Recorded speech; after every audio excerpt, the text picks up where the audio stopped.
Stravinsky's serial composition in Memoriam Dylan comprises 3 movements. The second movement is a song titled after Dylan Thomas's poem, Do Not Go Gentle into That Good Night. Do not go gentle into that good night. In this video, I will explore the local level pitch organization of the piece, focusing on the patterns of the overlapping rows and tonal allusions created by the vertical simultaneities. It's fascinating that the piece is built on a 5-tone row instead of 12-tone.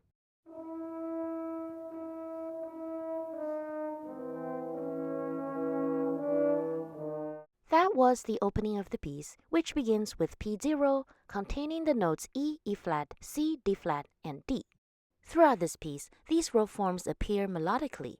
This means that individual row forms are assigned to a single part instead of being split between parts. In other words, in order to move on from one row form to the next, there are 2 possibilities. Number 1, we can finish a row form and start the next one on a different note, like this. Good men, the last wave by, crying, how bright.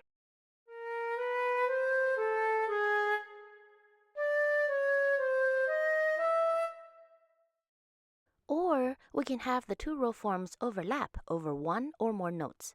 That is, 2 adjacent row forms can share some pitches. There are 190 individual row forms in this piece, and 76 of them, that's 40%, indeed overlap with the next row.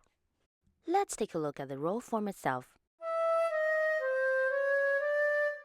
The melodic structure of the row is a chromatic filling in of a major third, a half step, followed by a minor third in the same direction, and followed by 2 more half steps in the opposite direction. This structure allows for overlaps of 1, 2, and 3 notes between different row forms. In this piece, Stravinsky only uses overlaps of 1 or 3 notes. 3-note overlaps appear 4 times, all between I6 and R0. These 2 rows share the pitches D, D-flat, and C, creating a span of a tritone between B-flat and F-flat. Do not go gentle into that good night.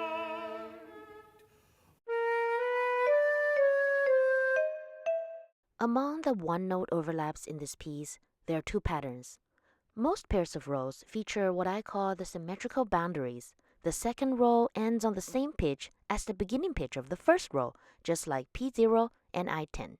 P0 starts on E, overlaps with I10, and I10 returns to the same E in the end.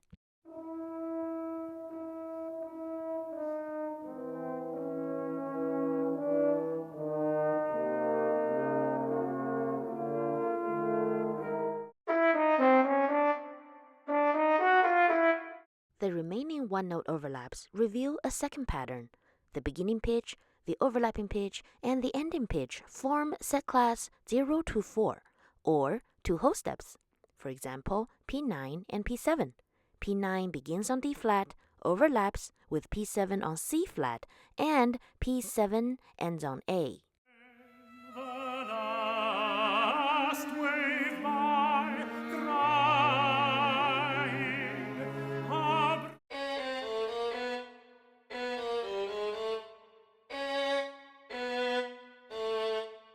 These 2 principles of row succession are significant because they are the result of the 5-tone row's unique structure and length. The compact chromatic structure puts all 5 notes in a tight cluster, allowing the rows to overlap in multiple ways, and the short length allows these symmetries to be more audible.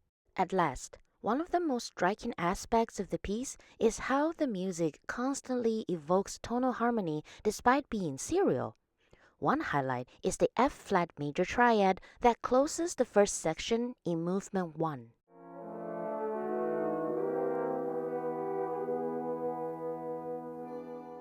In order to create this triad, Stravinsky needed at least 3 rows that end on the pitches F-flat, A-flat, and C-flat, which he found.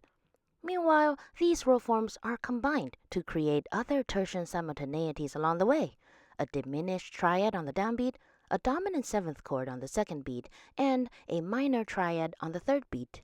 Another notable passage is the refrain of the song, Rage, rage against the dying of the light.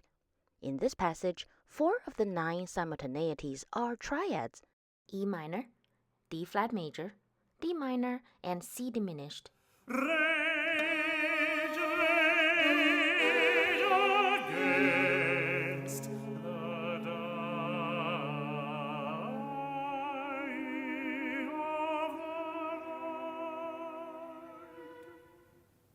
If you're thinking, now that was a lot of chords for a serial piece.